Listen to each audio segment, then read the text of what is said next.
আমার প্রিয় বন্ধুরা, আজ আমরা পরম পুরুষ শ্রীরামকৃষ্ণের মুখনিসৃত অমৃত বাণী ও কথা পাঠ করব। যদি আপনাদের ভালো লাগে তবে একটা লাইক, কমেন্ট ও সাবস্ক্রাইব করে পাশে থাকবেন। দয়াল ঠাকুর শ্রী রামকৃষ্ণদেব দক্ষিণেশ্বরের ঘরে বসে ভক্তদের সঙ্গে আনন্দ সহকারে গল্প করছেন। শ্রীরামকৃষ্ণ দক্ষিণেশ্বর মন্দিরে ভক্ত সঙ্গে বিরাজ করছেন। বৃহস্পতিবার 9ই ভাদ্র 1289, শ্রাবণ শুক্লা দশমী তিথি, 24শে আগস্ট 1882 খ্রিস্টাব্দ। আজকাল ঠাকুরের কাছে হাজরা মহাশয়, রামলাল, রাখাল প্রভৃতি থাকেন। শ্রীযুক্ত রামলাল ঠাকুরের ভাইয়ের ছেলে, কালীবাড়িতে পূজা করেন।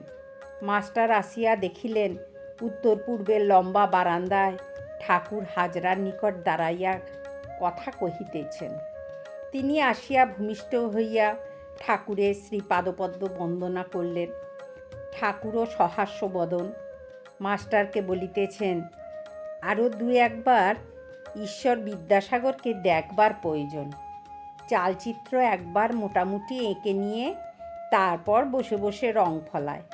প্রতিমা প্রথমে 1 মেটে, তারপরে 2 মেটে, তারপর খড়ি, তারপর রং, পরে পরে করতে হয়। ঈশ্বর বিদ্যাসাগরের সব প্রস্তুত, কেবল চাপা রয়েছে। কতকগুলি সৎ কাজ করেছে, কিন্তু অন্তরে কি আছে তার জানে না। অন্তরে সোনা চাপা রয়েছে, অন্তরে ঈশ্বর আছেন। জানতে পারলে সব কাজ ছেড়ে ব্যাকুল হয়ে তাকে ডাকতে ইচ্ছা হয়। ঠাকুর মাস্টারের সঙ্গে দাঁড়াইয়া কথা কহিতেছেন, আবার কখনো কখনো বারান্দায় বেড়াইতেছেন। ঠাকুর বলছেন, অন্তরে কি আছে জানবার জন্য একটু সাধন চাই। তখন মাস্টার বললেন, সাধন কি বরাবর করতে হয়? তখন ঠাকুর বলছেন, না, প্রথমটা একটু উঠে পড়ে লাগতে হয়, তারপর আর বেশি পরিশ্রম করতে হবে না। যতক্ষণ ঢেউ, ঝড়, তুফান আর বাঁকের কাছ দিয়ে যেতে হয়, ততক্ষণ মাঝির দাঁড়িয়ে হাল ধরতে হয়। সেইটুকু পার হয়ে গেলে আর না।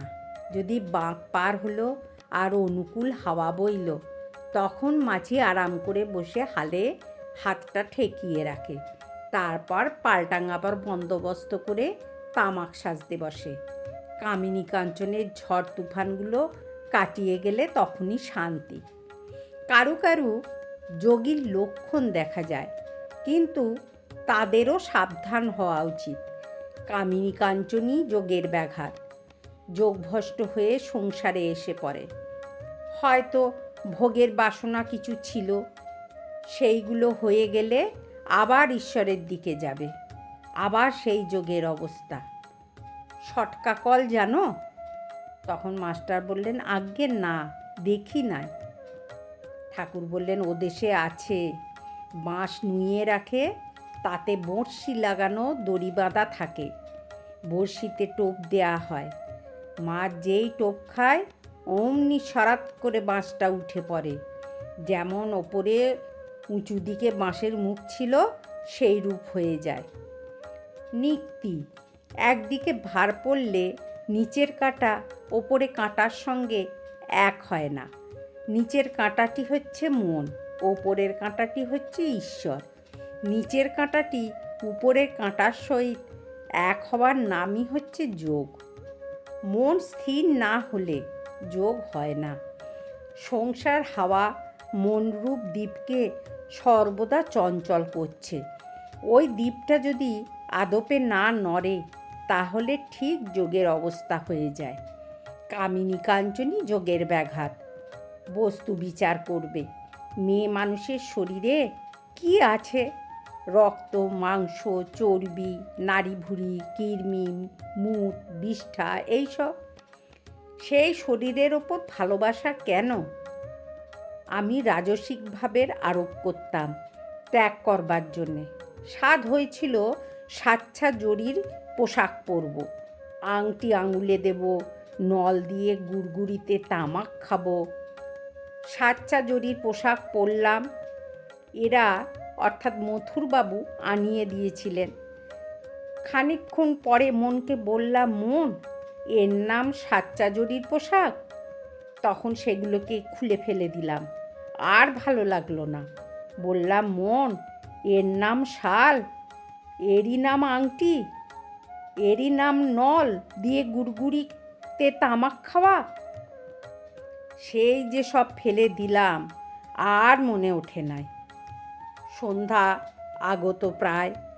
ঘরের দক্ষিণ পূর্বের বারান্দায় ঘরের দ্বারের কাছে ঠাকুরের সহিত মনীষ নিভৃত কথা কহিতেছেন। ঠাকুর তখন মণিকে বলছেন, যোগীর মন সর্বদাই ঈশ্বরেতে থাকে, সর্বদাই আত্মস্থ, চক্ষু ফেলে দেখলেই বোঝা যায়, যেমন পাখির ডিমে তা দিচ্ছে, সব মনটা সেই ডিমের দিকে, ওপরের নামমাত্র চেয়ে রয়েছে। আচ্ছা, আমার সেই ছবি দেখাতে পারো? মণি তখন বললেন, যে আজ্ঞে, আমি চেষ্টা করব যদি কোথাও পাই। সন্ধ্যা হইল। ফরাস কালী মন্দিরে ও রাধাকান্তের মন্দিরে ও অন্যান্য ঘরে আলো জ্বালিয়া দিল।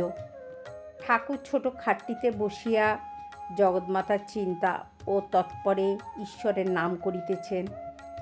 ঘরে ধুনো দেওয়া হইয়াছে, এক পাশে একটা পিল সুজে প্রদীপ জ্বলিতেছে। কিছুক্ষণ পরে শাঁখ ঘণ্টা বাজিয়া উঠিল। কালীবাড়িতে আরতি হইতেছে। শুক্লা দশমী তিথি, চতুর্দিকে চাঁদের আলো। আরতির কিছুক্ষণ পরে শ্রীরামকৃষ্ণ ছোট খাটটিতে বসিয়া মণির সহিত একাকী নানা বিষয়ে কথা কহিতেছেন। মণি মেঝেতে বসিয়া। ঠাকুর বলছেন, নিষ্কাম কর্ম করবে। ঈশ্বর বিদ্যাসাগর যে কর্ম করে সে ভালো কাজ, নিষ্কাম কর্ম করবার চেষ্টা করে। মণি তখন বললেন, আজ্ঞে হ্যাঁ। আচ্ছা, যেখানে কর্ম সেখানে কি ঈশ্বর পাওয়া যায়? রাম আর কাম কি একসঙ্গে হয়? হিন্দিতে একটা কথা সেদিন পড়লাম, যাহা রাম তাহা নাহি কাম, যাহা কাম তাহা নাহি রাম। ঠাকুর বললেন, কর্ম সকলেই করে, তার নাম গুণগান করা এও কর্ম। অহংবাদীদের আমি সেই, এই চিন্তাও কর্ম। নিঃশ্বাস ফেলা এও কর্ম। কর্মত্যাগ করবার জো নাই, তাই কর্ম করবে, কিন্তু ফল ঈশ্বরে সমর্পণ করবে। মণি তখন বললেন, আজ্ঞে, যাতে অর্থ বেশি হয় এ চেষ্টা কি করতে পারি?